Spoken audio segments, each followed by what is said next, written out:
તો મિત્રો, સ્વાગત છે અમારી યુટ્યુબ ચેનલમાં. આજે આપણે વાત કરીશું પાક નુકસાન સહાય યોજના 2024 વિશે.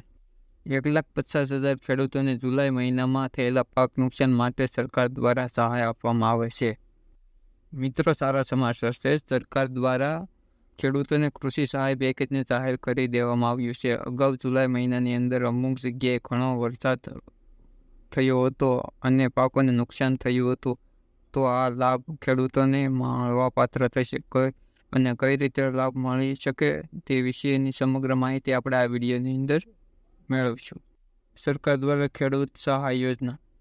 રાજ્યમાં કૃષિ મંત્રી દ્વારા કૃષિ સહાય પેકેજની જાહેર કરી દેવામાં આવ્યું છે, જેની અંદર ખેડૂતોને ઊભા પાકની અંદર જે નુકસાન થયેલું છે તે માટે ₹350 કરોડ સરકાર દ્વારા સહાય પેકેજ બહાર પાડવામાં આવ્યું.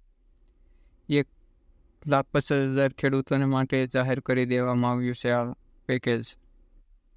પાક નુકસાન સહાય 2024 જુલાઈ મહિનાની અંદર ખાસ કરીને 9 જિલ્લાની અંદર રાજ્યમાં તારીખ 18 થી 24 જુલાઈમાં જે વરસાદ થયો તેમાં સુરત, ભરૂચ, દેવભૂમિ દ્વારકા, જૂનાગઢ, પોરબંદર, તાપી અને નવસારી એમ કુલ 9 જિલ્લાની અંદર ઘણો બધો વરસાદ વરસવાના કારણે 45 તાલુકામાં ખેડૂતોના પાકને ઘણું બધું નુકસાન થયેલું હતું. સરકાર દ્વારા સર્વે કરવામાં આવ્યો હતો, જેની અંદર કુલ હેક્ટર 4,06,992 જેટલા વિસ્તારમાં નુકસાન થવા હોવાનું જાણ મળ્યું છે.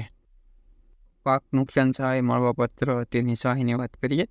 ખેડૂતોને નુકસાન માટે જેને 33%થી વધુ નુકસાન થયેલું છે તેમને 2 હેક્ટરની મર્યાદાની અંદર ₹11,000, બિન પિયત અને પિયત પાકોની અંદર 22,000, 2 હેક્ટરની મર્યાદાની અંદર પ્રતિ હેક્ટર સહાય આપવામાં આવશે.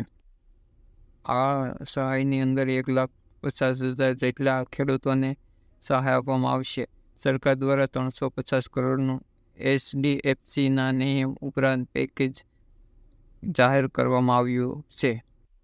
પાક નુકસાન સહાય માટે અરજી કેવી રીતે કરવી તેની વાત કરીએ. આ સહાયની અરજી ઓનલાઈન કરવાની રહેશે. ઓનલાઈન અરજી એ ડિજિટલ ગુજરાત પોર્ટલ ઉપર ખેડૂત 30મી ઓગસ્ટથી કરવાની રહેશે, જેના ઉપર દર્શાવેલ પ્રમાણે ખેડૂતોને લાભ મળવાપાત્ર રહેશે. તો મિત્રો, તેનું ફોર્મ કેવી રીતે ભરવું તેની લિંક નીચે ડિસ્ક્રિપ્શનની અંદર આપેલી છે. વિડીયો સારો લાગ્યો તો વિડીયોને લાઇક, ચેનલને સબસ્ક્રાઈબ કરજો.